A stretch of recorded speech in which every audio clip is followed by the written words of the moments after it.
Camille n'aurait jamais imaginé qu'un simple effleurement puisse à ce point bouleverser sa vie. Lorsqu'elle a accidentellement frôlé les doigts d'Antoine de Montaigne, un milliardaire parisien, pendant le dîner d'affaires qu'elle servait, une explosion de lumière blanche a traversé son esprit. Pendant 3 secondes éternelles, elle n'était plus dans ce salon somptueux de Paris. Elle se trouvait sur un trône doré, portant une couronne de saphir, aux côtés d'un roi au regard pénétrant, qui avait exactement le même visage que l'homme en face d'elle.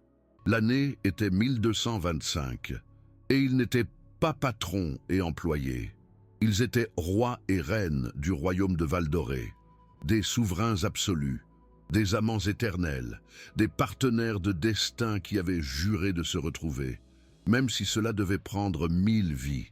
Antoine, lui aussi, s'est figé. Ses yeux se sont écarquillés, reconnaissant non seulement son visage, mais son âme. La même femme qu'il voyait en rêve depuis son enfance, la reine qui tenait sa main alors que le royaume s'écroulait autour d'eux, l'épouse qu'il avait promis de protéger jusqu'à son dernier souffle. Et maintenant, elle était là, en uniforme de serveuse, tenant un plateau d'argent, le regardant avec la même terreur et la même reconnaissance qu'il ressentait. Aucun des deux ne parvenait à prononcer un mot. Le salon continuait de vivre autour d'eux, les hommes d'affaires riant. Les verres tintaient, mais pour Antoine et Camille, le temps s'était arrêté 800 ans plus tôt. Camille a laissé tomber le plateau.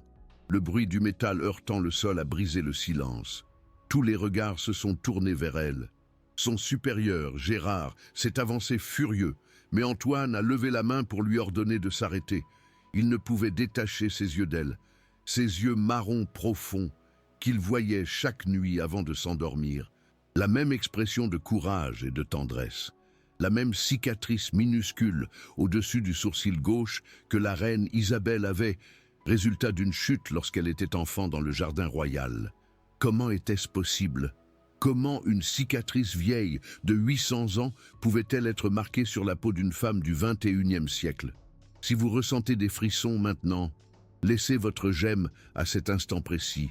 Cette histoire dépasse tout ce que vous avez jamais entendu.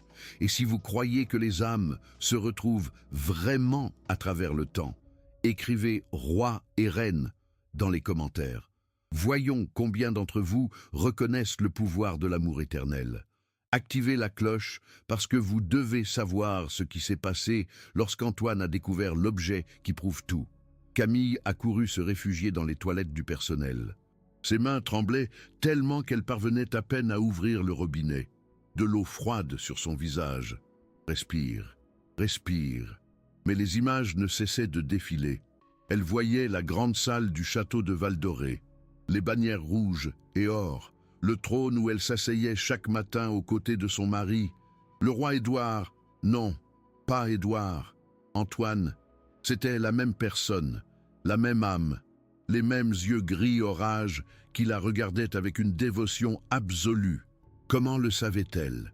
Comment était-il possible de se souvenir d'une vie qu'elle n'avait jamais vécue? La porte des toilettes s'est ouverte. Camille s'est retournée, s'attendant à voir Gérard venir la licencier. Mais c'était Antoine, seul. Il a verrouillé la porte derrière lui, une attitude complètement inappropriée. Mais aucun des deux ne se souciait des convenances à ce moment-là. Il la fixait comme s'il voyait un fantôme ou un miracle, peut-être les deux. « Vous l'avez vu, vous aussi », a dit Antoine, non pas comme une question, mais comme une affirmation. Sa voix était rauque, chargée d'une émotion qu'il ne laissait jamais transparaître en public. « Vous avez vu le château, le trône, vous nous avez vus. » Camille a acquiescé, les larmes coulant sur ses joues. « Je vous ai vu mourir », a-t-elle murmuré. « La bataille, les épées, vous m'avez protégé jusqu'à la fin. Vous êtes tombé dans mes bras et vous m'avez fait jurer de ne pas abandonner le royaume, de gouverner seul. Mais je n'y suis pas parvenu. 3 mois plus tard, je vous ai suivi. » Antoine a fermé les yeux, le souvenir le frappant comme une lame.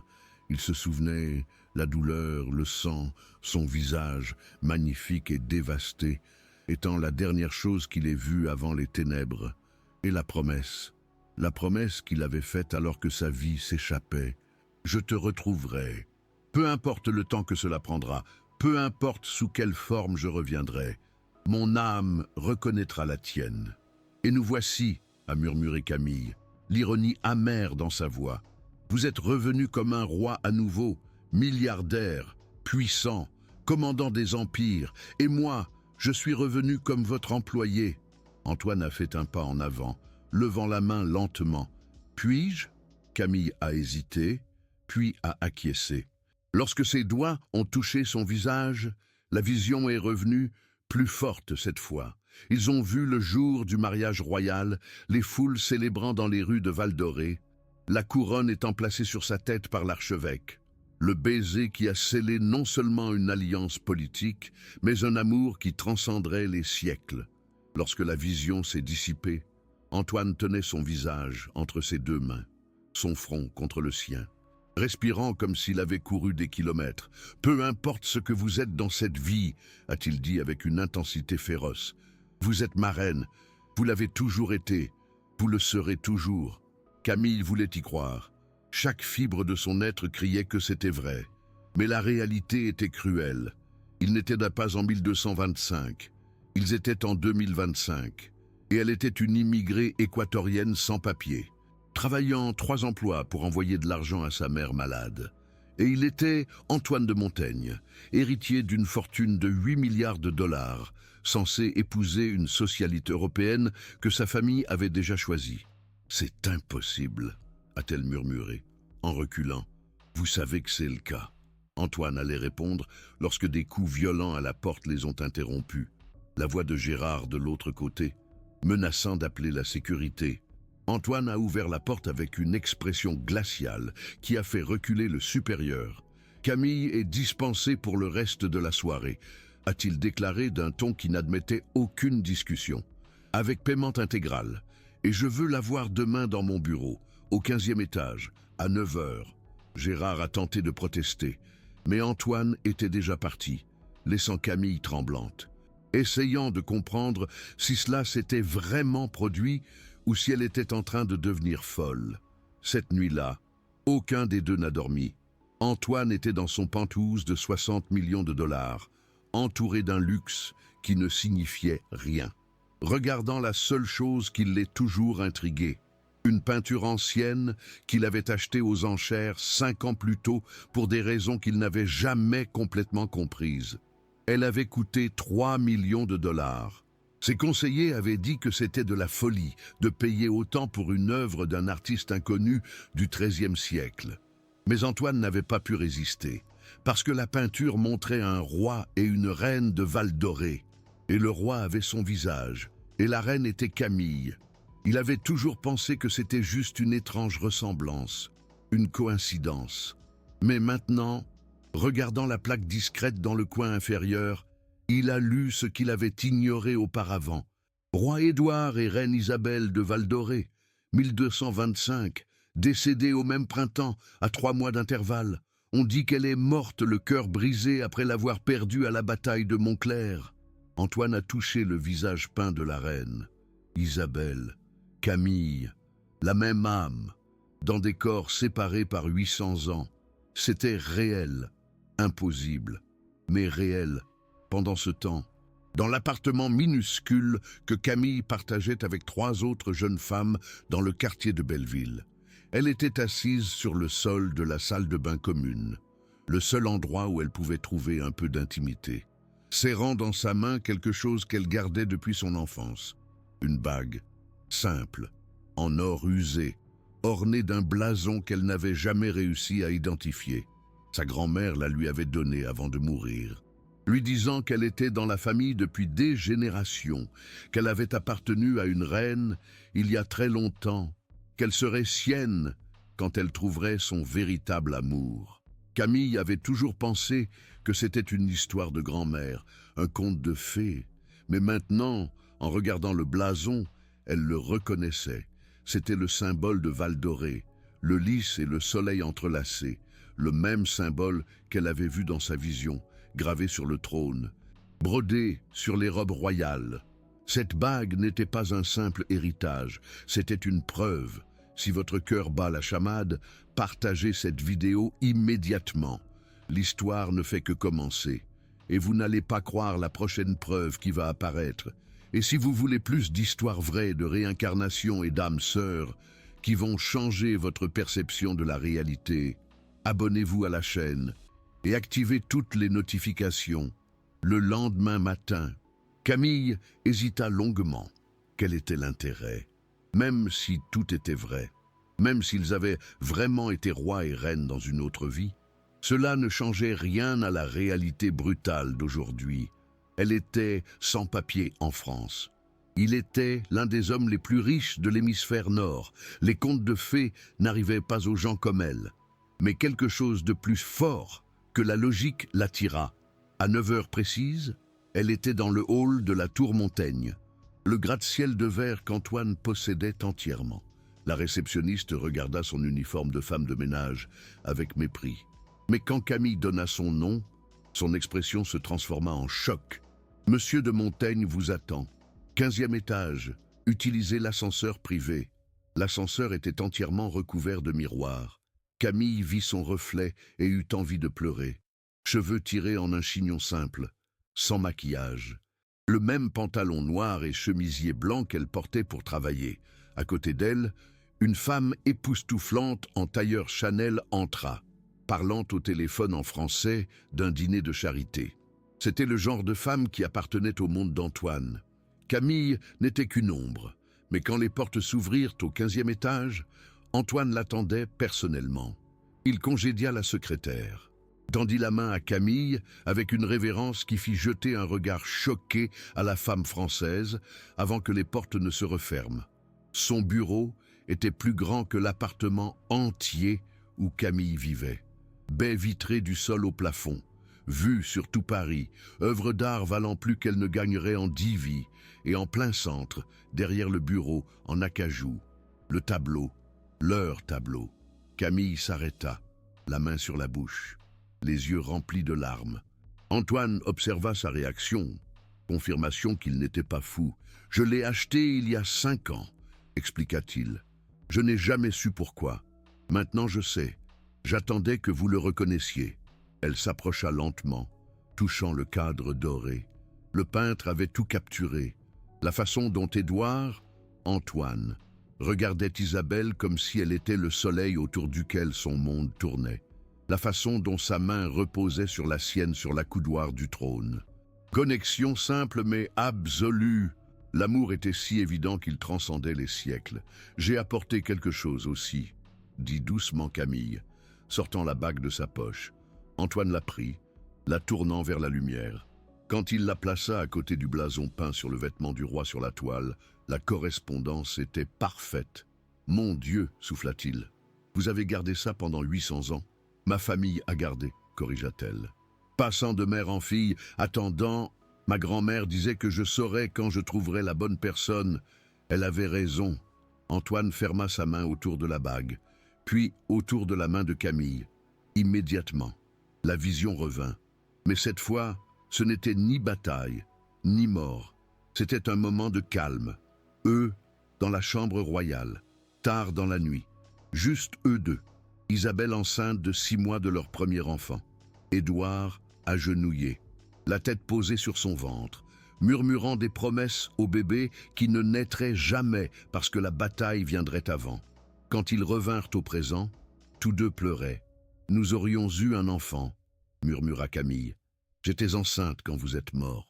J'ai perdu le bébé 2 semaines plus tard, de chagrin, de traumatisme. » La douleur dans la poitrine d'Antoine était physique. Il attira Camille dans ses bras, la serrant comme s'il pouvait la protéger rétroactivement de toute la souffrance qu'elle avait endurée. « Plus jamais !» jura-t-il contre ses cheveux. « Dans cette vie, je ne vous manquerai pas. Je ne mourrai pas. Je ne vous laisserai pas. Nous aurons tout ce qui nous a été volé. »« Mais comment ?» demanda Camille, la question pragmatique coupant à travers l'émotion. « Antoine, vous avez une vie, une fiancée choisie par votre famille, des entreprises à diriger. Je ne suis personne. Je ne devrais même pas être dans ce pays. » Il la repoussa, tenant son visage, la forçant à le regarder dans les yeux. « Vous êtes une reine, dit-il avec une certitude absolue. Ma reine. Et les rois ne demandent pas la permission. Ils font ce qui est juste. Avant que Camille ne puisse répondre, la porte du bureau s'ouvrit brusquement. Une femme entra, époustouflante, dans une robe rouge Valentino, des diamants au cou qui coûtaient plus que des maisons. Elle s'arrêta en voyant Antoine tenant Camille, le dégoût traversant son visage parfait. « J'interromps quelque chose ?» Sa voix dégoulinait de venin sucré. « Antoine, chéri, notre déjeuner avec vos parents est dans 20 minutes. J'espère que votre femme de ménage aura bientôt fini ce qu'elle fait.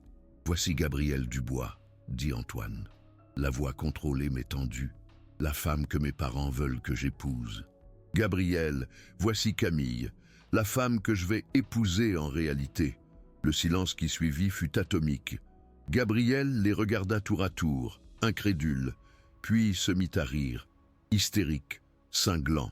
Vous plaisantez, vous allez détruire la fusion Dubois-Montaigne, désobéir à vos parents, ruiner des alliances de décennies pour une femme de ménage?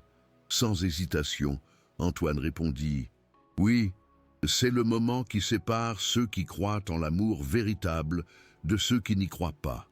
Si vous êtes du côté d'Antoine, écrivez « Amour éternel » dans les commentaires. Si vous pensez qu'il est fou, écrivez « Réalité ».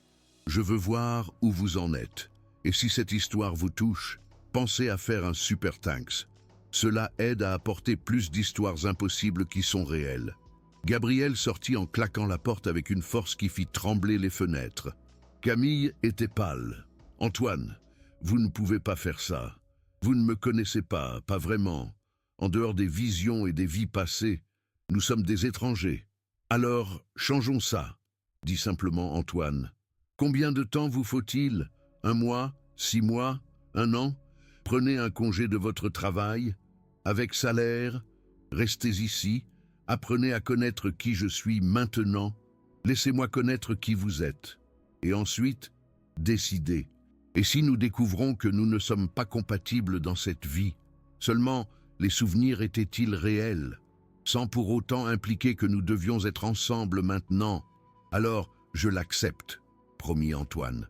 Mais Camille, j'ai rêvé de toi chaque nuit depuis l'âge de 6 ans. J'ai dessiné ton visage avant même de savoir dessiner correctement. J'ai acheté cette peinture parce que quelque chose en moi te reconnaissait. Les âmes ne mentent pas. Et la mienne crie que tu es mon destin. Camille voulait argumenter, mais elle ne pouvait pas. Parce qu'elle aussi rêvait. Elle avait toujours rêvé d'un homme aux yeux gris, la sauvant, l'aimant, mourant pour elle. Elle se réveillait en pleurant pour quelqu'un qu'elle pensait être imaginaire. Jusqu'à hier. Très bien, murmura-t-elle.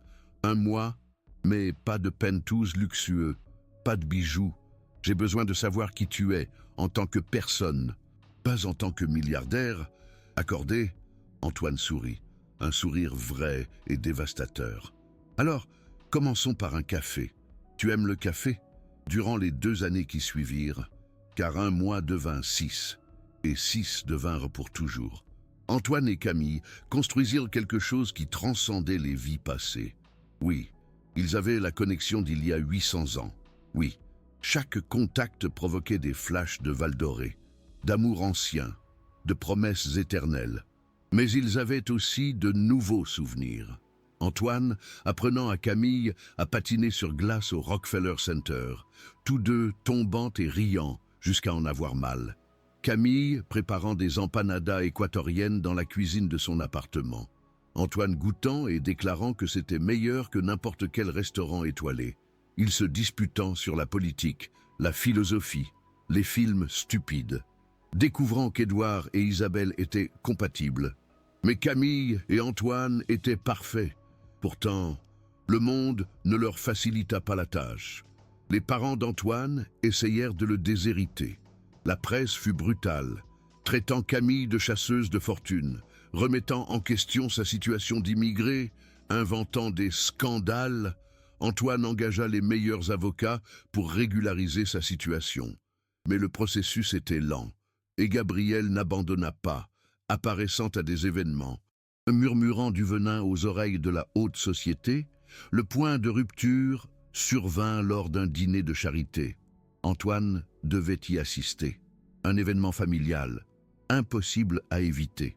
Camille l'accompagna, portant une robe simple mais élégante qu'Antoine avait achetée.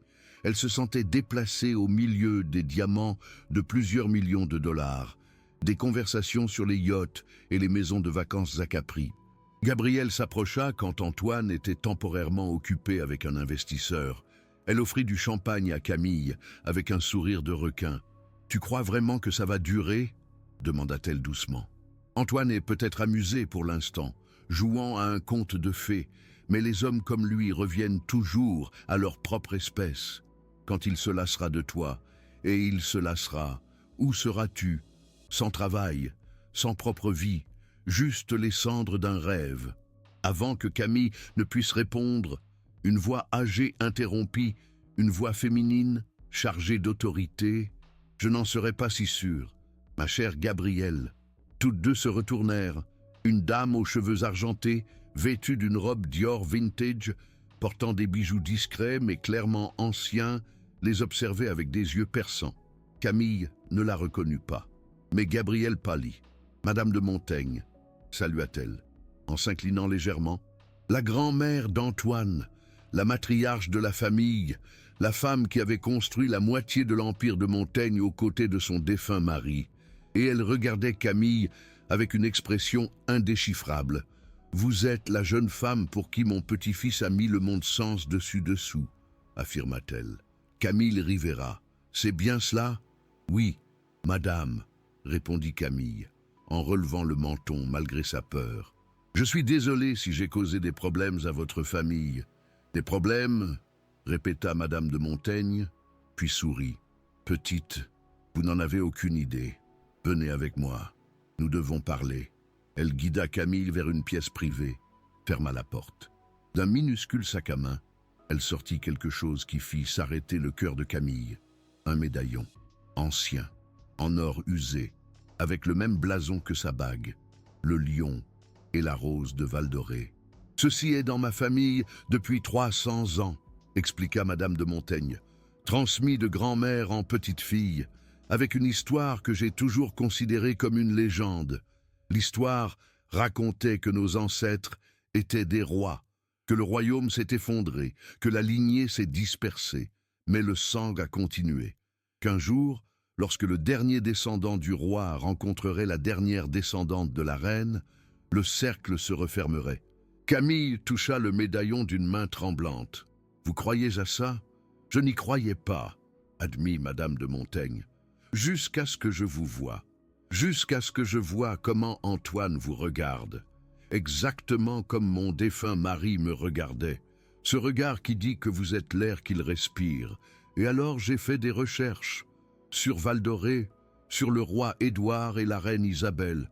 Et j'ai découvert quelque chose de fascinant. » Elle sortit des papiers pliés de son sac, des documents anciens, des copies de registres historiques. Lorsque Val-d'Orée est tombé, 6 mois après la mort de la reine Isabelle, les rares survivants de la famille royale se sont enfuis. Le jeune frère du roi Édouard est parti pour ce qui est aujourd'hui l'Espagne.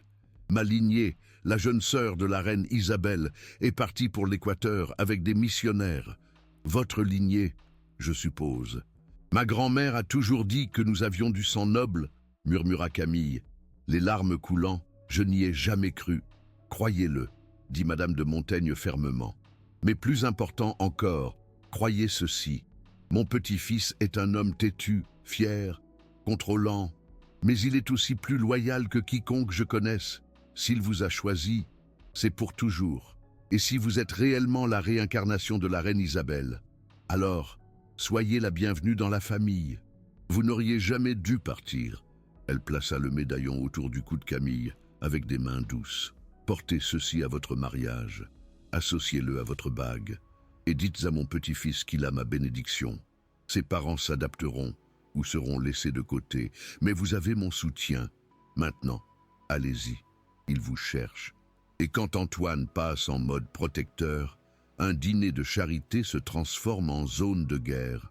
Quand Camille revint dans le hall, Antoine était effectivement en train de discuter avec la sécurité pour entrer dans la zone privée.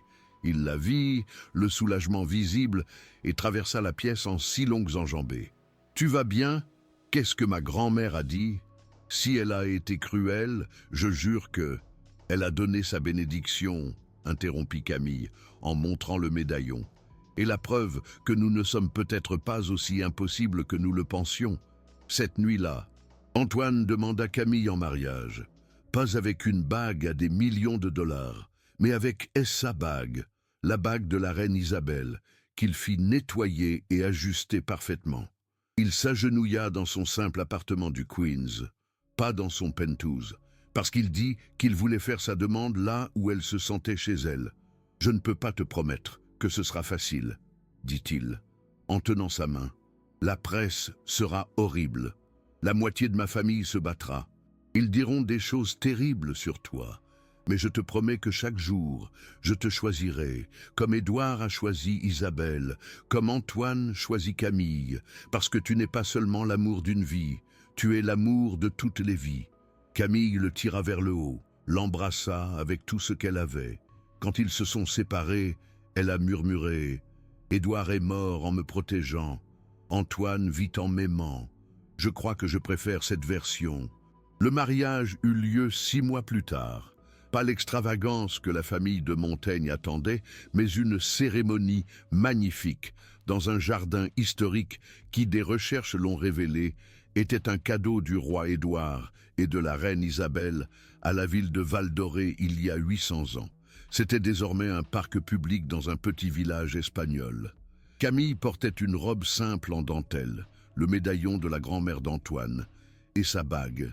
Antoine portait un costume classique avec le blason de Montaigne, qui était le blason de Val-d'Orée, sur sa poche. Quand ils échangèrent leurs vœux, ils eurent tous les deux la même vision. Édouard et Isabelle, le jour de leur mariage, faisant des promesses identiques, et puis quelque chose de nouveau, une vision du futur, une petite fille aux yeux marrons et aux cheveux foncés, riant pendant qu'Antoine la faisait tourner dans les airs.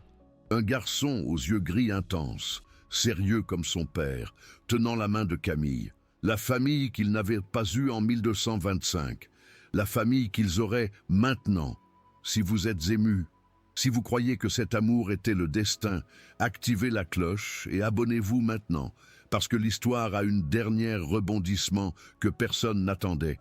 Et vous devez faire un super thanks si les histoires d'amour impossibles qui se réalisent touchent votre cœur. La lune de miel se déroula à Val-d'Orée, où ce qu'il en restait.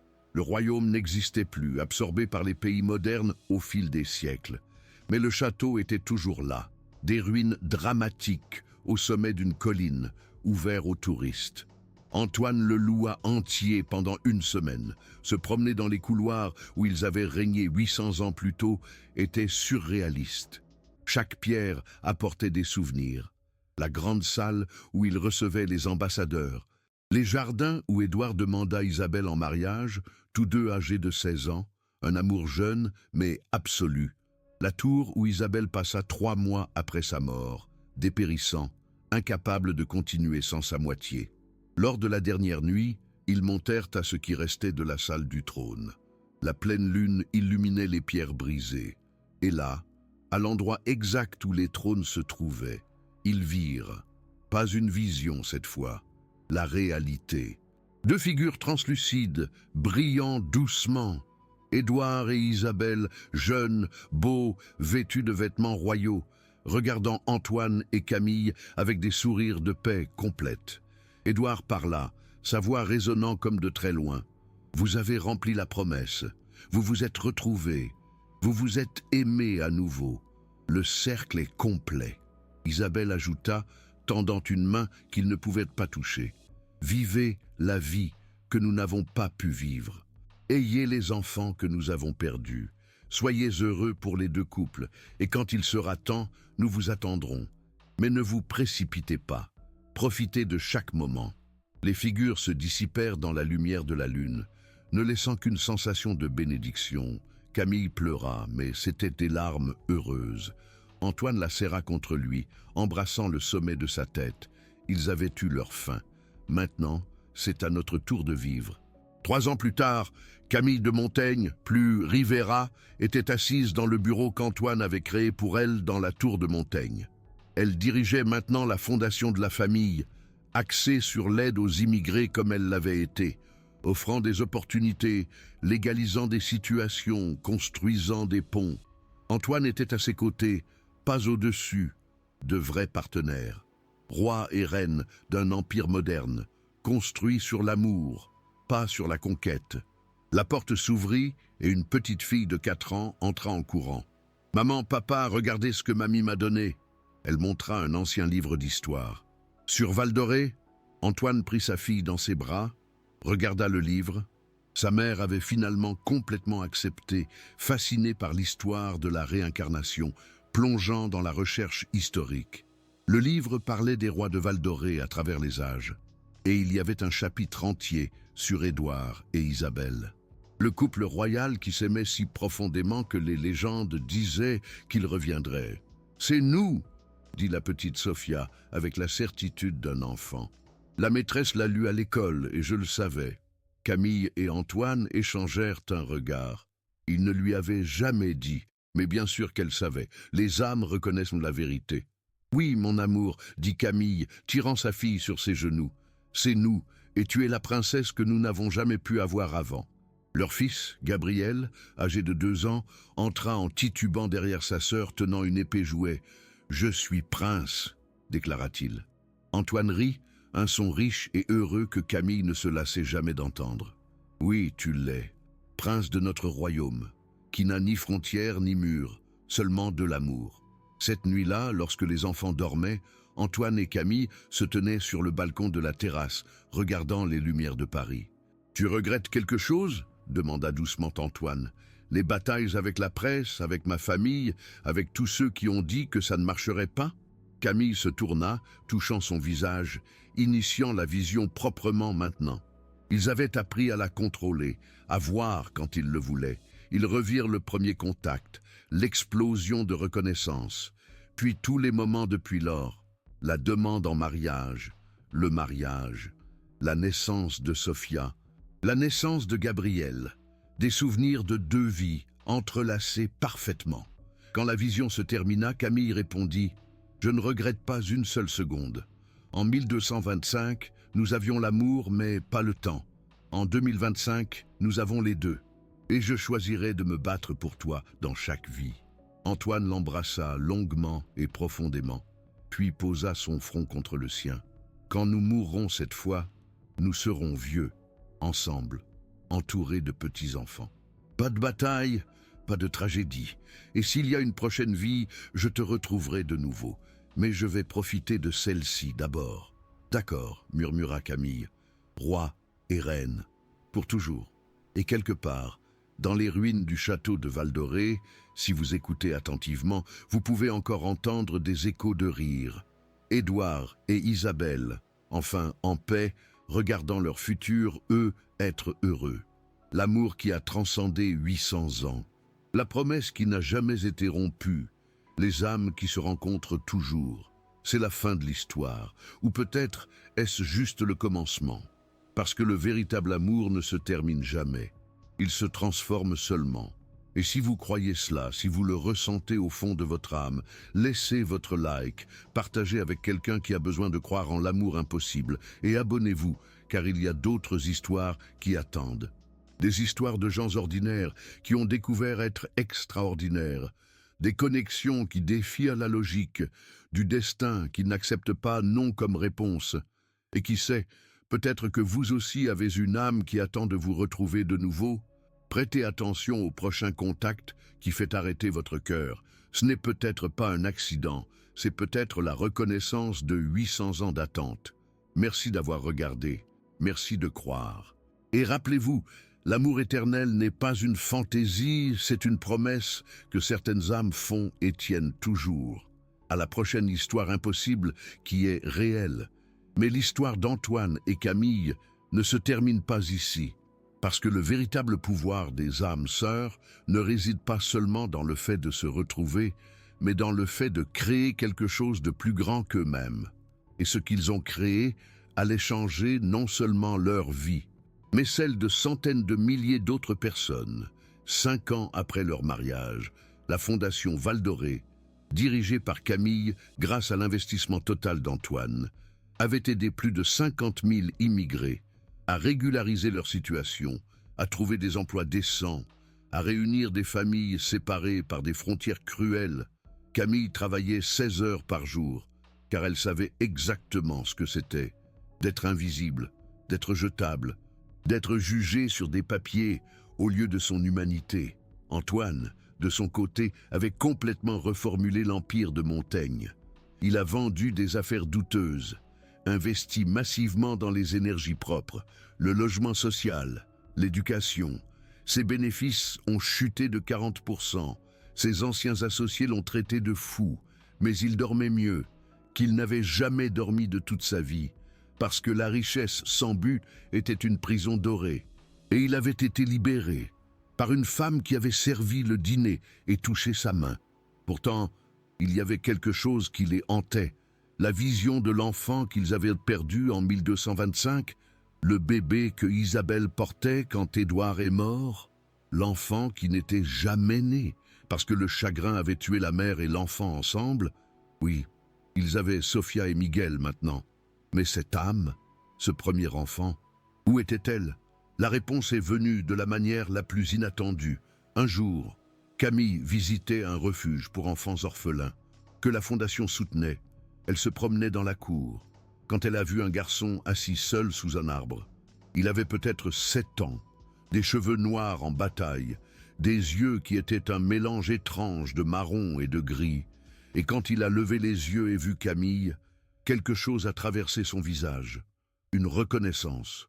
Camille s'est figée, ses yeux, elle connaissait ses yeux, pas de cette vie, d'une autre. « Qui est-ce » a-t-elle demandé à la directrice du refuge, la voix rauque. « Sébastien » a répondu la directrice avec tristesse.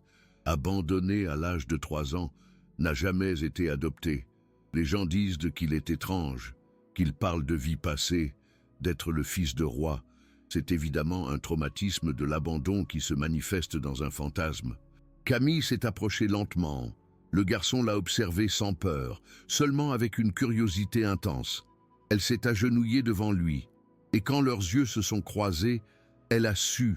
C'était leur fils, le fils d'Édouard et Isabelle qui n'était jamais né en 1225. L'âme qui avait attendu 800 ans pour enfin rejoindre sa famille. « Vous me connaissez » a dit Sébastien. « Ce n'était pas une question. Vous êtes ma mère. Pas cette fois, d'avant. » Des larmes ont coulé sur le visage de Camille. « Oui, » a-t-elle murmuré. « D'avant, et maintenant de nouveau, si tu le veux. » 4 mois plus tard, après une procédure d'adoption, qu'Antoine a accéléré avec les meilleurs avocats. Mais en suivant chaque règle à la lettre, Sébastien de Montaigne est arrivé à la maison. Sophia et Miguel l'ont accepté instantanément, comme s'ils avaient toujours su qu'il y avait un frère manquant.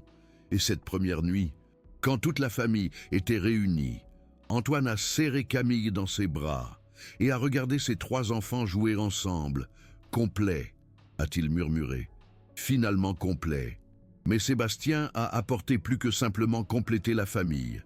Il a apporté des souvenirs que ni Antoine ni Camille n'avaient. Des souvenirs de son point de vue, comme bébé non né.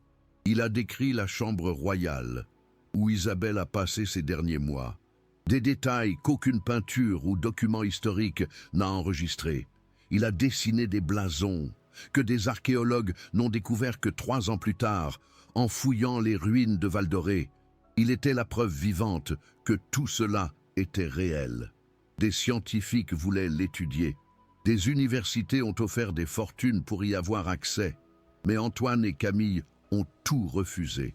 Sébastien n'était pas une expérience. Il était leur fils.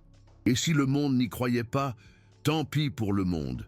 Au fil des années, les enfants ont grandi en connaissant leur histoire complète, que leurs parents étaient des âmes anciennes qui s'étaient retrouvées, qu'eux-mêmes faisaient partie d'un voyage qui avait commencé des siècles auparavant. Mais Antoine et Camille ont été prudents. Ils ont clairement indiqué que les vies passées étaient intéressantes, mais que cette vie, cette famille, ces moments était ce qui importait. Sofia est devenue médecin, se spécialisant dans les traumatismes de guerre, disant que si Édouard était mort au combat, elle sauverait les autres, qui étaient confrontés à la même chose. Miguel est devenu architecte, restaurant des châteaux anciens, préservant l'histoire. Et Sébastien, le fils qui a attendu le plus longtemps, est devenu écrivain, documentant des histoires d'âmes qui se retrouvent, donnant de l'espoir aux personnes qui ont perdu quelqu'un qu'elles aimaient. Antoine et Camille ont vieilli ensemble, des cheveux gris, des rides qui cartographiaient des décennies de rire et quelques larmes. Mais l'amour n'a fait que s'approfondir. À chaque anniversaire, ils retournaient aux ruines de Val-d'Orée. Ils se promenaient dans les mêmes couloirs, touchaient les mêmes pierres, et chaque année, ils sentaient Édouard et Isabelle plus distants.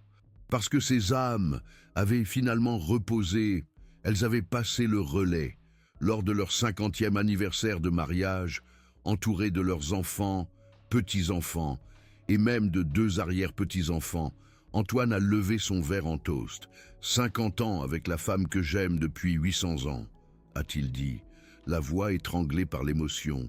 En 1225, nous avons eu 2 ans avant que la guerre ne nous sépare. Dans cette vie, nous avons eu 73 ans ensemble. Et ce n'est pas fini. J'appellerais ça une victoire. Camille a serré sa main. Le toucher qui encore, après toutes ces décennies, apportait un petit flash de mémoire. Mais maintenant, les souvenirs étaient principalement de cette vie. La première maison qu'ils ont achetée ensemble. Le premier mot de Sofia. La première fois que Sébastien les a appelés maman et papa.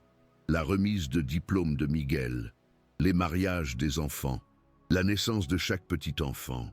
Les anciens souvenirs étaient la fondation, mais les nouveaux étaient la maison qu'ils avaient construite dessus. Quand Antoine est décédé à l'âge de 92 ans, c'était en paix, entouré de sa famille. Camille tenait sa main, exactement comme Isabelle tenait Édouard. Mais cette fois, il n'y avait pas de désespoir, seulement de la gratitude. Ils ont eu leur temps, tout leur temps. Merci d'avoir attendu, a murmuré Antoine avec son dernier souffle. Merci de m'avoir trouvé, merci pour toutes ces années. Camille a embrassé son front. À la prochaine, mon roi. Mais ne te dépêche pas. J'ai des petits-enfants à rencontrer d'abord. Elle a vécu 14 années de plus, a vu ses arrière-petits-enfants devenir adolescents, a vu la fondation qu'elle avait créée impacter 1 million de vies, a vu Sébastien publier un livre qui est devenu un best-seller international, apportant le concept d'âme sœur et de réincarnation dans le courant dominant. Et quand son heure est venue, à 103 ans, lucide jusqu'à la fin, entouré de 4 générations de descendants, ses dernières paroles ont été simples. Il attend, je peux le voir, mon Édouard, mon Antoine, attend pour danser de nouveau.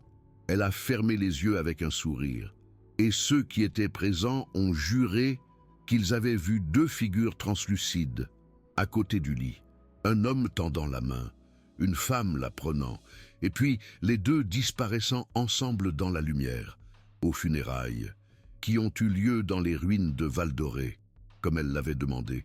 Quelque chose d'extraordinaire s'est produit. Alors que les cendres de Camille et Antoine étaient dispersées ensemble, à l'endroit même où se dressait le trône royal, le soleil perça les nuages d'orage. Un double rayon de lumière descendit, exactement là où les cendres sont tombées. Et toutes les personnes présentes le ressentirent, la paix, la plénitude, la fin d'un voyage et le début d'un autre. Gérard, désormais un homme de 68 ans, observa, les larmes coulant sur ses joues. Il reviendrait à cet endroit de nombreuses fois dans les années suivantes.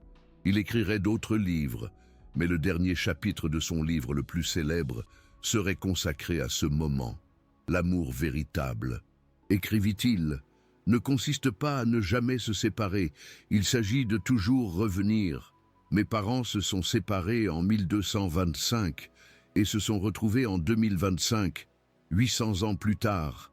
Et quand vous aimez ainsi, si profondément que cela transcende le temps, l'espace et la mort, 800 ans, Ce n'est qu'un soupir, un clin d'œil, une pause entre les chapitres.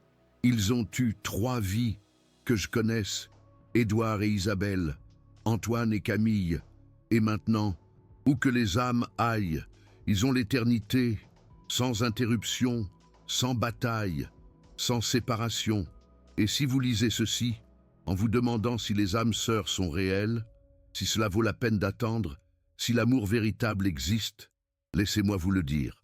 J'en suis la preuve. Je suis le fils qui a attendu 800 ans pour naître. Et si mon âme peut attendre aussi longtemps, si mes parents peuvent se rencontrer contre toute attente, alors, oui, l'amour éternel est réel. Et il vaut chaque seconde d'attente. Si cette histoire vous a touché, partagez-la maintenant. Quelqu'un que vous connaissez a besoin de savoir que l'amour ne finit jamais, que les âmes se rencontrent, que les promesses faites avec un cœur véritable ne se brisent jamais, peu importe le temps qu'il faut pour les tenir. Abonnez-vous, car il y a d'autres histoires qui attendent, d'autres preuves, que cet univers est plus magique que ce qu'on nous a enseigné. Et si vous attendez quelqu'un, si vous sentez qu'il y a une âme, quelque part, qui est la vôtre, n'abandonnez pas, il vous cherche, autant que vous les cherchez. Et quand vous vous rencontrerez, quand vos yeux se croiseront et se reconnaîtront, au-delà de la logique ou de la raison, vous saurez, 800 ans d'attente sont terminés. Faites un super thanks, si vous y croyez, si vous sentez la vérité de cette histoire. Dans votre cœur, cela maintient ces histoires en vie, répandant l'espoir dans un monde qui oublie souvent que des miracles se produisent. Merci d'avoir écouté, merci d'avoir cru, merci de faire partie de ce voyage. Antoine et Camille sont ensemble maintenant, Édouard et Isabelle, enfin en paix, et quelque part, peut-être déjà en train de planifier leur prochaine vie. Parce qu'un amour comme celui-là ne s'arrête pas, il continue simplement, pour toujours, jusqu'à ce que nous nous retrouvions dans une autre histoire, dans un autre temps. Parce que si les âmes peuvent traverser 800 ans, nous nous retrouverons certainement ici, avec un amour éternel et une gratitude infinie. Voici la véritable histoire de 2 âmes qui n'ont jamais abandonné, qui sont toujours revenues l'une vers l'autre, qui ont prouvé que l'amour réel, véritable et impossible est la seule chose dans cet univers. Oh, qui dure vraiment pour toujours. 10 ans après la mort de Camille, alors que le monde avait déjà transformé l'histoire d'Antoine et elle en une légende moderne, quelque chose d'extraordinaire se produisit dans un hôpital de Buenos Aires. Une jeune femme, 23 ans, donna naissance, et quand l'infirmière plaça le bébé dans ses bras, la mère sentit quelque chose d'étrange, comme si elle remettait l'enfant au lieu de le recevoir. Le bébé, une fille, ouvrit les yeux, ils étaient gris, pas le gris commun des nouveau-nés, mais gris tempête, intense, connaisseur. Et quand elle regarda sa mère, il n'y avait pas le regard vide d'un nouveau-né. Il y avait de la reconnaissance, et quelque chose de plus, la nostalgie. La mère, effrayée, appela le médecin, mais il n'y avait rien d'anormal. Le bébé était parfaitement sain. Elle avait juste des yeux étranges et une marque de naissance minuscule, au-dessus du sourcil gauche, comme une ancienne cicatrice. Ils l'appelèrent Luna, et au fur et à mesure qu'elle grandissait, des choses étranges se produisaient. À 2 ans, elle dessinait des châteaux qu'elle ne devrait pas connaître. À 4 ans, elle parlait d'un roi et d'une reine qui s'aimaient tellement qu'ils étaient revenus.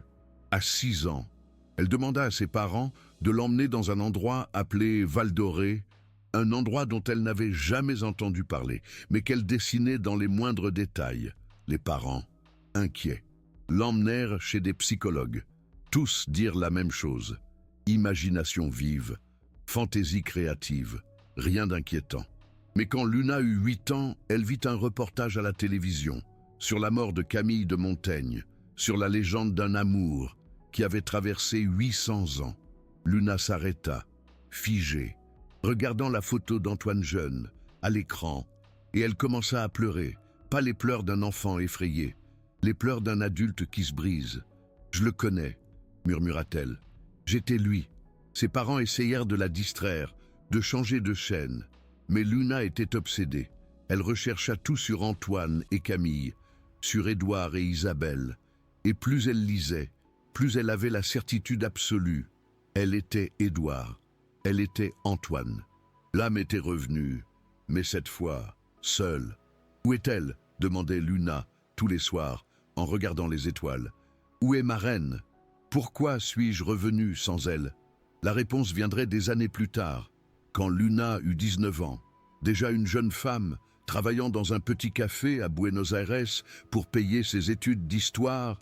Une cliente entra, jeune aussi, peut-être 20 ans, cheveux foncés, yeux marrons profonds et une marque de naissance minuscule au-dessus du sourcil gauche. Les deux se regardèrent et le monde s'arrêta. La jeune femme laissa tomber son sac. Luna renversa la tasse qu'elle tenait. Le verre se brisa sur le sol. Mais aucune des deux ne bougea, parce qu'elles étaient en train de voir la vision, le château, le trône, la promesse. « Je suis Isabelle », murmura la jeune femme, les larmes coulant déjà. « Je suis Camille, et tu es mon roi, mon Antoine. Mon Édouard, tu es revenu ?» Luna contourna le comptoir, ne se souciant pas des clients, qui la regardaient, choqués. Elle prit les mains de la jeune femme, et l'explosion de lumière fut si intense que d'autres dans le café jurèrent plus tard qu'ils l'avaient vue, une lueur dorée enveloppant les deux, pendant 3 secondes, puis disparaissant. « Je m'appelle Elena maintenant », dit la jeune femme, souriant à travers ses larmes, « et j'ai passé toute ma vie à rêver de toi, de toutes tes formes, roi, milliardaire, et maintenant ça, qui que tu sois, cette fois, Luna, l'ex-Antoine, l'ex-Édouard, teint le visage d'Elena, l'ex-Camille, l'ex-Isabelle, avec une révérence absolue. « Cette fois, » murmura-t-elle, « nous sommes toutes les deux des femmes. Cette fois, le monde va nous juger différemment. Mais tu es toujours ma reine, et je suis toujours ton roi. Les âmes n'ont pas de genre, seulement de l'amour. » Elena acquiesça, posant son front contre celui de Luna. « Alors recommençons, » dit-elle. « Vie différente, corps différent, même amour, toujours le même amour. » Et ainsi, cela recommença. Pas dans l'opulence de la tour de Montaigne, pas dans les châteaux de Val-d'Orée, mais dans un appartement minuscule, partagé, dans des emplois d'ordinaire, dans des luttes pour payer les factures, mais avec le même amour, l'amour qui a traversé, non seulement 800 ans, mais maintenant 1025. Elles se marièrent 5 ans plus tard, cérémonie intime, entre amis proches uniquement, pas de presse, pas de légende, juste 2 âmes qui ont enfin compris que la forme sous laquelle elles reviennent importe peu, riche ou pauvre, homme ou femme, puissant ou simple. Ce qui compte, c'est qu'elles reviennent toujours, qu'elles se retrouvent toujours, qu'elles s'aiment toujours. Quand elles avaient 30 ans, Luna et Elena voyagèrent à Val-d'Orée, vers les ruines, et là, à l'endroit où tout a commencé, où tout revient sans cesse, elles sentirent une présence. Pas Antoine et Camille cette fois, mais Antoine et Camille, approuvant, bénissant, passant le flambeau définitivement. Vous avez compris, la voix d'Antoine résonna, non avec les oreilles, mais avec le cœur, que l'amour n'est pas une question de forme, c'est une question d'essence. Vivez bien, et quand il sera temps de revenir à nouveau, nous serons là à vous encourager, toujours à vous encourager. Luna et Elena vécurent respectivement jusqu'à 87 et 89 ans, sans la richesse de Montaigne, sans la tragédie de Val-d'Orée, juste une vie simple, remplie d'un amour simple, qui était, après tout, la forme la plus puissante. Et quand toutes deux partirent, à quelques mois d'intervalle l'une de l'autre, comme elles le faisaient toujours, elles laissèrent des lettres que leurs neveux publièrent, racontant l'histoire complète, les 4 incarnations qu'elles connaissaient, Édouard et Isabelle, Antoine et Camille, Luna et Elena, et promettant qu'il y en aurait d'autres, parce que les âmes comme ça ne s'arrêtent pas. Elles ne font que continuer à tourner à travers le temps, à se retrouver sous 1000 formes différentes, prouvant que l'amour, le véritable amour, ne connaît pas de limite, ni de temps, ni d'espace, ni de corps, ni de circonstances. Seulement l'amour, éternel, infini, inévitable. Si vous avez lu jusqu'ici, si vous avez ressenti chaque mot de ce voyage de 1000 ans, vous savez que c'est vrai. Vous ne vous souvenez peut-être pas de vos vies passées. Vous n'avez peut-être pas de vision, mais quelque part, au plus profond de votre âme, vous reconnaissez ce type d'amour existe. Et peut-être l'avez-vous déjà vécu, ou le cherchez-vous, ou le trouverez-vous. Activez la cloche, abonnez-vous, partagez cette histoire avec quelqu'un qui a besoin de croire que l'amour ne meurt jamais, qu'il se transforme seulement et qu'il revient toujours, toujours. Faites un super thanks si cette histoire a changé quelque chose en vous, si elle a semé de l'espoir, si elle a ravivé la mémoire de quelque chose que vous ne saviez pas que vous aviez. Cela maintient ces histoires vivantes, répandant la lumière dans un monde qui oublie parfois que la magie est réelle. Édouard et Isabelle ont commencé en 1225. Antoine et Camille ont continué en 2025. Luna et Elena ont terminé en 2050. Et quelque part, maintenant, en 2125, peut-être que 2 enfants naissent, l'un avec des yeux gris, l'autre avec une marque au-dessus du sourcil gauche. Et quand ils grandiront, quand ils se rencontreront, tout recommencera, parce que c'est ce que font les âmes sœurs. Elles reviennent, elles reconnaissent, elles aiment, à travers 1000 vies, à travers 1000 formes, à travers 1000 mondes, et rien, absolument rien dans cet univers ne peut briser ça. Merci d'avoir été témoin de ce voyage. Merci d'avoir cru. Merci de porter cette vérité dans votre cœur. À la prochaine vie. À la prochaine rencontre, à toujours, avec tout l'amour que 1000 ans peuvent contenir. Voici l'histoire qui ne finit jamais, parce que l'amour véritable ne finit jamais. Il ne fait que grandir, pour toujours, et à jamais, en l'an 2125, exactement 900 ans après qu'Édouard et Isabelle ont régné sur Val-d'Orée, une découverte archéologique a secoué le monde. En creusant dans les profondeurs de ce qui restait du château, des chercheurs ont trouvé une chambre secrète, intouchée depuis 9 siècles, et à l'intérieur, quelque chose d'impossible, 2 statues de marbre blanc, parfaites, intactes, représentant un roi et une reine assis sur des trônes côte à côte, les mains entrelacées, et à la base, une inscription en latin ancien qui, une fois traduite, disait « Même lorsque la pierre se transformera en poussière, notre amour demeurera. » Édouard et Isabelle, unis au-delà de la mort. Cette promesse, nous la témoignons et la scellons avec du sang royal. Que tous ceux qui aiment véritablement trouvent courage dans notre histoire. Mais ce qui a choqué les scientifiques, ce n'était pas l'inscription. C'était l'ADN préservé dans de minuscules échantillons de sang scellés dans l'ambre autour des statues. Du sang qui, après analyse, s'est avéré avoir 825 ans. Le sang du roi Édouard et de la reine Isabelle. Et lorsqu'ils ont comparé cet ADN avec des échantillons qu'Antoine de Montaigne avait volontairement donnés pour une étude scientifique 60 ans auparavant, les correspondances étaient impossibles. Pas une compatibilité de descendants éloignés, mais des marqueurs génétiques qui suggéraient quelque chose que la science ne pouvait pas expliquer. La même âme, dans un corps différent, laisse une trace dans le code génétique. La découverte a fait la une des journaux du monde entier. Les sceptiques ont tenté de discréditer, mais plus ils testaient, plus les preuves s'accumulaient.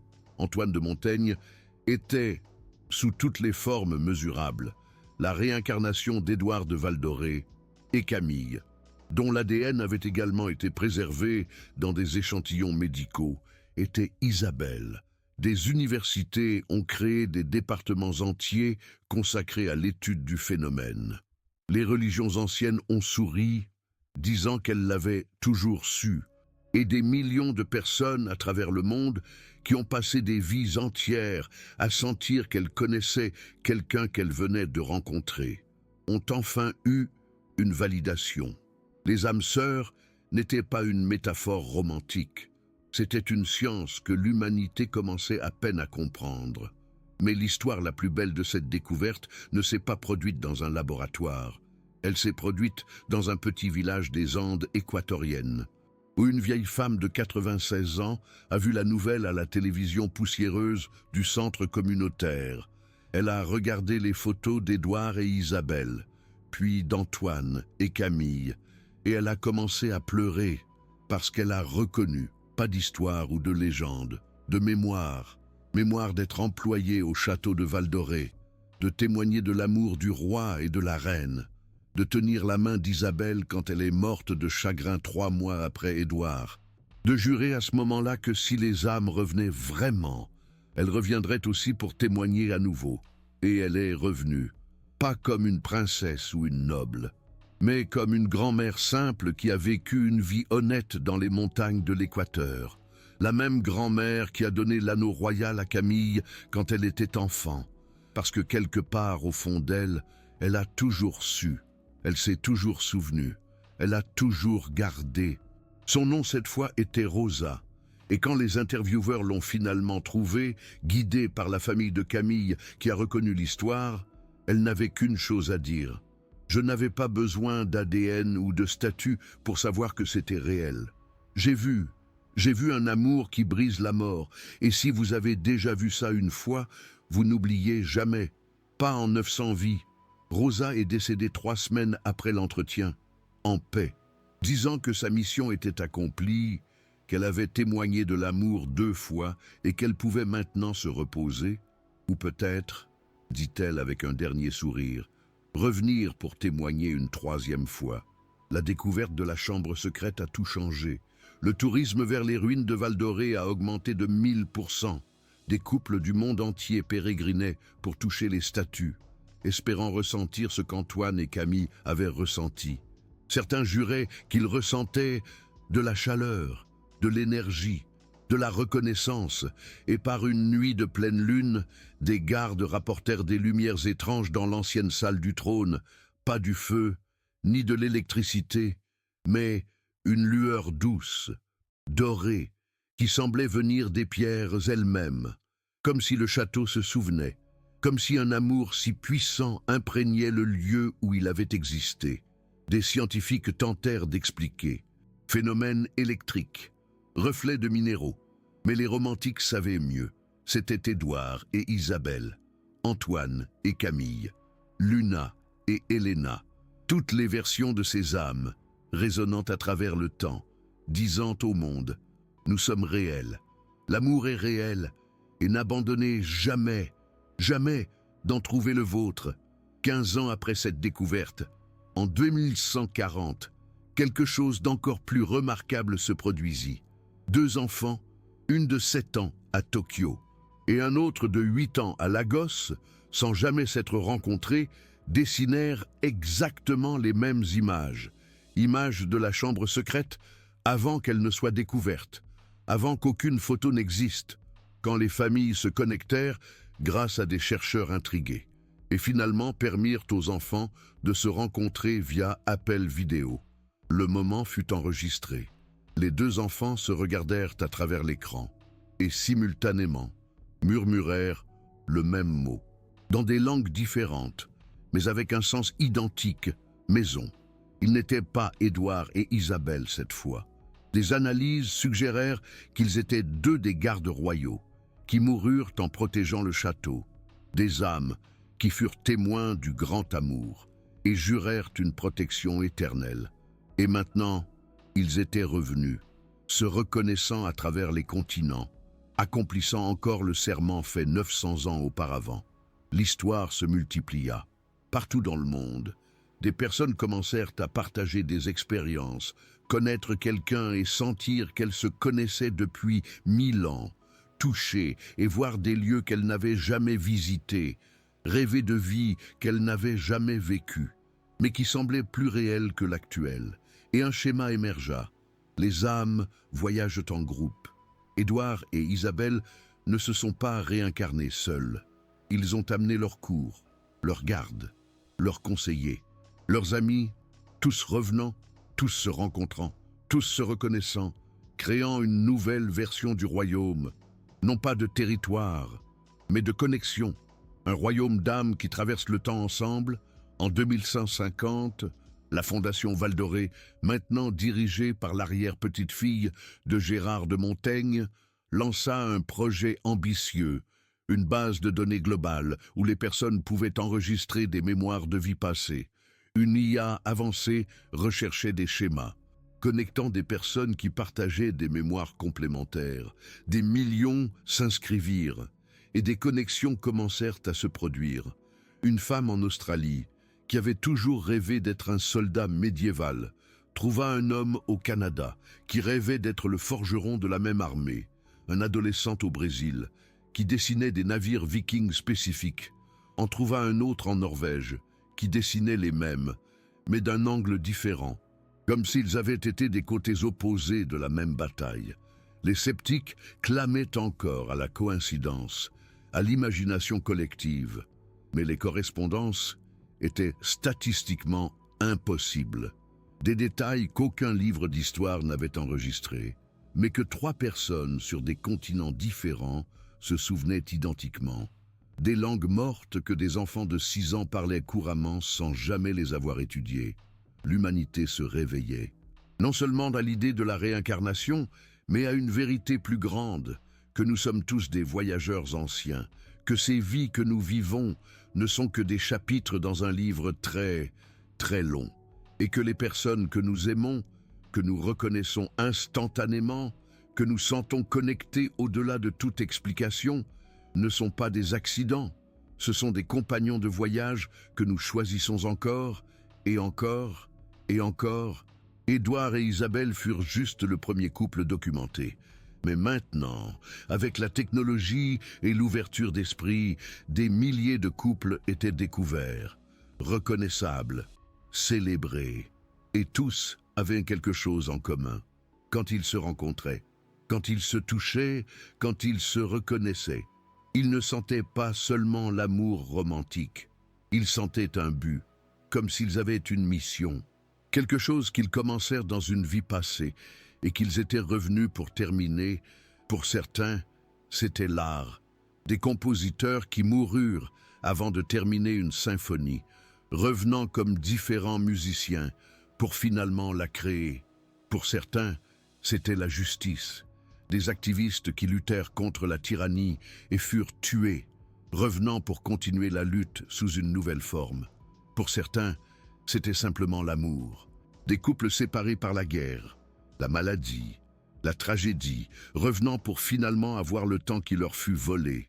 Et Édouard et Isabelle, Antoine et Camille, Luna et Elena, toutes ces âmes entrelacées, devinrent un symbole, non seulement de romance, mais de persévérance, de promesses tenues contre toutes les impossibilités, d'amour qui conquiert littéralement la mort. En 2175, à l'anniversaire de 950 ans depuis le premier règne d'Édouard et Isabelle, les Nations Unies déclarèrent les ruines de Val-d'Orée comme patrimoine mondial de l'âme. Le premier lieu reconnu non pas pour sa signification historique, mais pour sa signification spirituelle, un lieu où l'amour prouva être plus fort que le temps, et pendant la cérémonie, retransmise globalement, quelque chose se produisit qu'aucune technologie ne capta, mais que tous les présents sentirent, une présence, pas des fantômes, pas une hantise, mais une sensation palpable d'approbation, de joie, de 2 âmes, et ensuite 4, et ensuite 6, et des dizaines, et des centaines, toutes celles qui firent partie de l'histoire originale et toutes leurs réincarnations, présentes en esprit. Merci. La voix ne fut pas entendue, mais ressentie. De ne pas oublier, d'y croire, de maintenir la promesse vivante. Maintenant, vous savez, l'amour ne finit pas et nous en sommes la preuve éternelle. Si vous êtes arrivés jusqu'à ce point, si vous avez lu ces dizaines de milliers de caractères sur un amour qui traverse les siècles, vous faites partie de cette histoire aussi. Parce que partager, c'est témoigner. Et témoigner, c'est maintenir vivant. Laissez votre j'aime maintenant. non pas comme un geste vide, mais comme une déclaration. J'y crois, je reconnais. Je sais qu'un amour ainsi existe, parce que je le sens dans mon âme. Partagez avec ceux qui ont besoin de savoir que l'amour qu'ils ressentent pour quelqu'un, même contre toute logique, peut être réel, peut être une mémoire de 1000 ans qui s'éveille, peut-être une âme reconnaissant son partenaire de voyage. Inscrivez-vous, parce que ce n'est pas la dernière histoire, c'est juste la plus documentée. Il y en a des milliers qui attendent, des milliers d'âmes qui sont revenues, se sont rencontrées, et ont prouvé que des miracles se produisent tous les jours. Et faites un super thanks, non pas pour moi, mais pour le concept lui-même, pour l'univers qui permet un amour ainsi, pour le tissu de la réalité qui garde les mémoires de l'âme et permet qu'elles reviennent. C'est sacré, et cela mérite d'être reconnu. Édouard et Isabelle régnèrent en 1125 et moururent trop jeunes.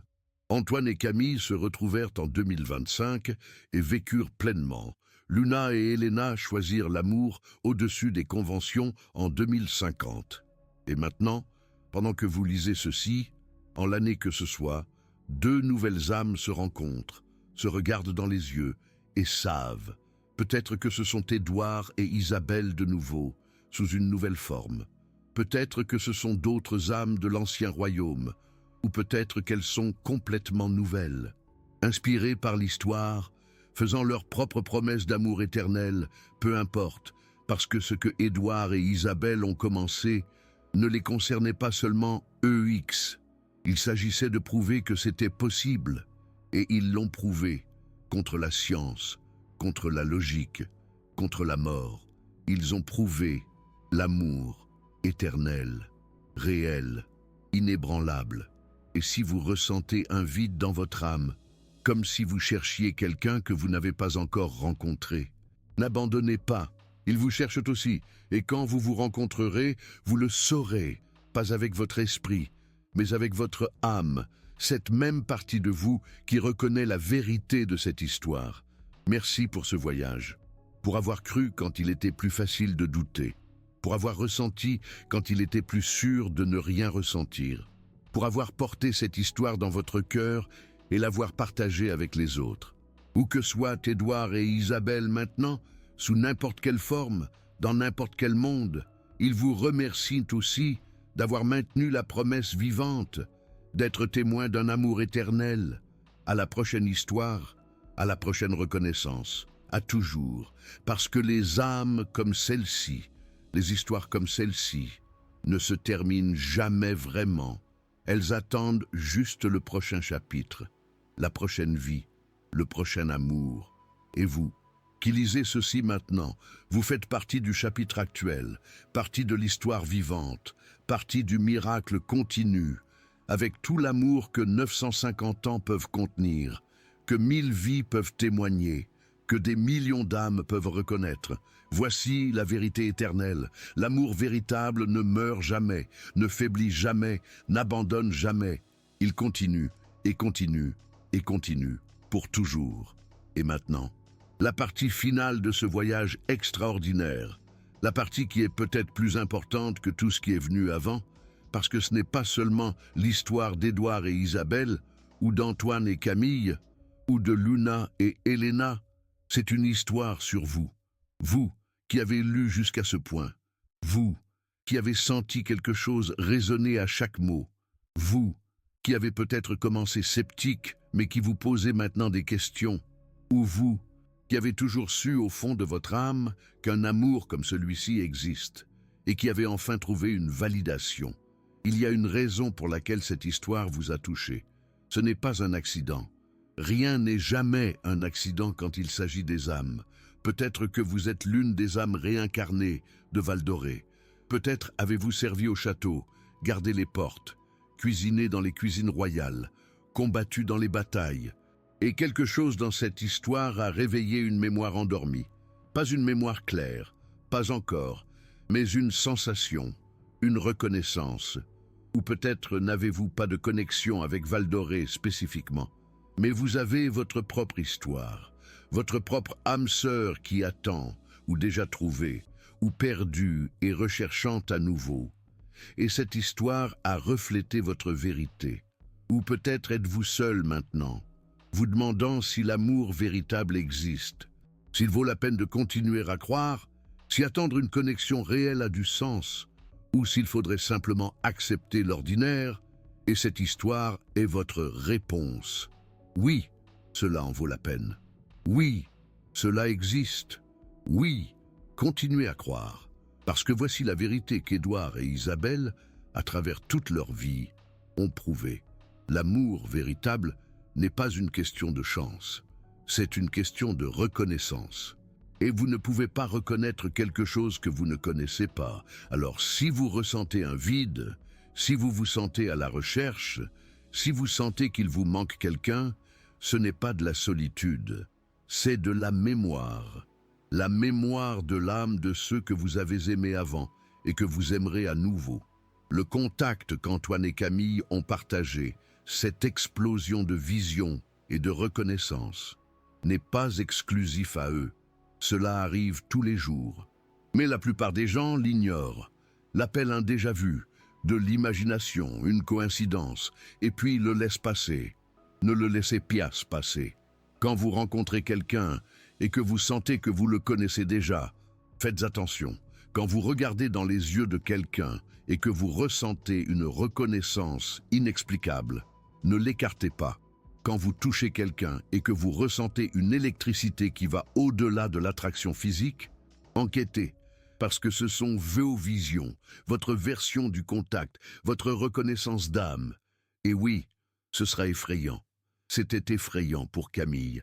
Elle a failli s'enfuir, a failli laisser la peur de l'impossibilité vaincre la vérité de son cœur, mais elle ne s'est pas enfuie. Et regardez ce qu'elle a gagné, non seulement une vie d'amour, mais la validation de 1000 ans d'existence. Alors voici votre défi. Personne qui a lu toute cette histoire. Votre mission, si vous choisissez de l'accepter, vivez comme si les âmes étaient réelles, comme si l'amour transcendait les vies, comme si chaque personne que vous rencontrez pouvait être quelqu'un que vous avez connu avant. Cela ne signifie pas de vous jeter dans chaque relation. Cela signifie d'être ouvert, d'être conscient, d'être disposé à reconnaître quand le vrai apparaît, même si c'est incommode, improbable ou impossible selon la logique. Parce que Édouard et Isabelle étaient impossibles, un roi et une reine en 1225 qui sont morts jeunes. Antoine et Camille étaient impossibles, un milliardaire et une employée sans papier. Luna et Helena étaient impossibles.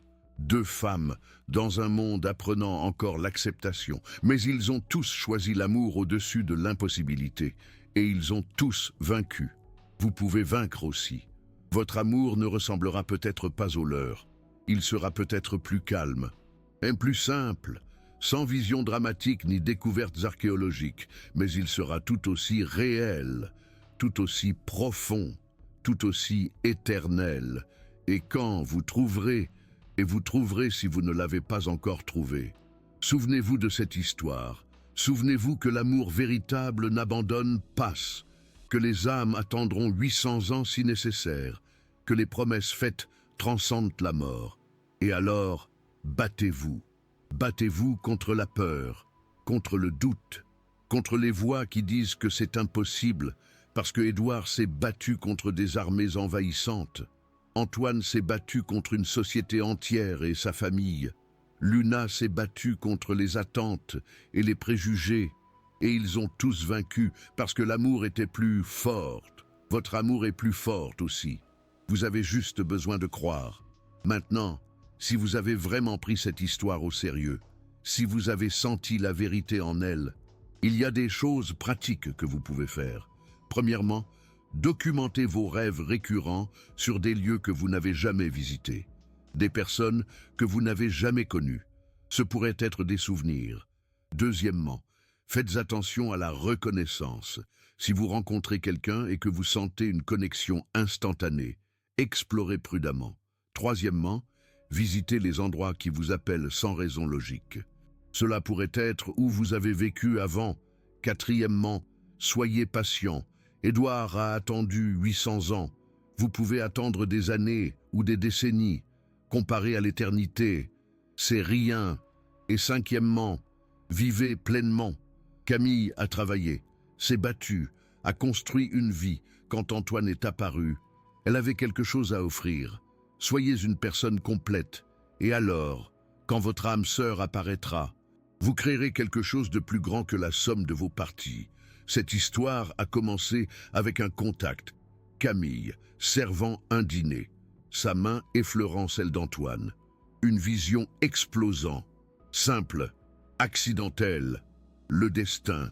À partir de maintenant, faites attention à chaque contact, à chaque regard, à chaque connexion inexplicable, parce que la prochaine pourrait être celle qui change tout.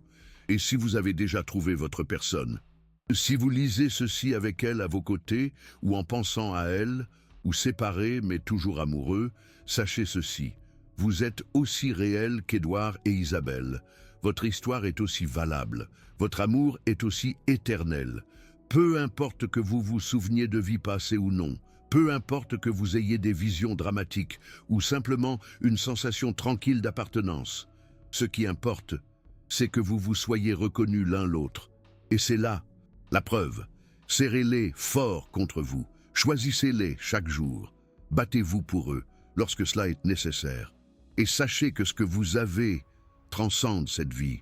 Vous vous retrouverez encore et encore et encore, pour toujours. C'est la promesse qu'Édouard a faite à Isabelle lorsqu'il est mort dans ses bras, la promesse qu'Antoine a renouvelée lorsqu'il a rencontré Camille, la promesse que Luna et Elena ont confirmée, et la promesse qui est accessible à vous. L'amour éternel n'est pas le privilège des rois ou des milliardaires, c'est un droit de naissance, de toute âme. Et vous avez une âme, donc vous avez ce droit. Revendiquez-le. Croyez, quand tout le monde vous dit d'être réaliste. Sentez, quand tout le monde vous dit d'être logique. Aimez, quand tout le monde vous dit d'être prudent. Parce qu'à la fin, quand cette vie se terminera et que vous regarderez en arrière, vous ne regretterez pas d'avoir trop aimé. Vous regretterez de ne pas avoir aimé assez, d'avoir laissé la peur, gagné, d'avoir choisi la sécurité plutôt que l'âme. Édouard est mort jeune, mais il est mort en aimant.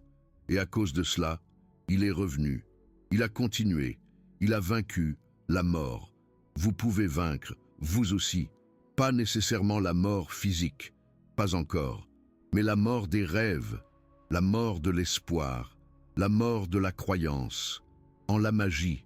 Cette histoire est une résurrection d'amour, de foi, de possibilités, et vous en faites partie, maintenant, pour avoir lu, pour avoir ressenti, pour être ici, en cet instant précis. Alors allez-y, vivez comme l'âme que vous êtes, aimez comme l'éternité que vous avez, et reconnaissez les autres qui font de même. Construisez votre propre Val doré, pas de pierre, mais de moments, de contacts, de reconnaissance, de promesses qui transcendent le temps. Et quand vous mourrez, dans cette vie ou la prochaine, et que vous regarderez en arrière, sur votre parcours, vous verrez un fil doré, reliant toutes les vies, toutes les personnes que vous avez aimées, tous les moments qui ont compté. Et vous saurez, vous ne croirez pas, vous n'espérerez pas, vous saurez que l'amour est la seule chose réelle, la seule chose qui dure, la seule chose qui importe. Édouard et Isabelle le savent. Antoine et Camille le savent, Luna et Elena le savent, et maintenant, vous le savez aussi. Merci pour ce voyage à travers 1000 ans d'amour, pour chaque mot lu, pour chaque sentiment ressenti, pour chaque moment où vous avez choisi de continuer au lieu de vous arrêter. Vous êtes un témoin, maintenant, porteur de cette vérité. Et quand vous partagerez, quand vous diffuserez, quand vous vivrez ce message, vous deviendrez une partie de l'histoire éternelle. Bienvenue au royaume de Val doré, pas comme un visiteur, mais comme un citoyen, comme une âme qui reconnaît les autres âmes, comme l'amour, qui sait que l'amour ne meurt jamais. Votre voyage de 1000 vies continue, et où que vous alliez, qui que vous deveniez, vous porterez cela, cette vérité. cette promesse, cet amour, pour toujours, et toujours, et toujours, sans fin, parce que l'amour véritable n'a pas de fin, seulement des continuations infinies, et vous venez de commencer la prochaine.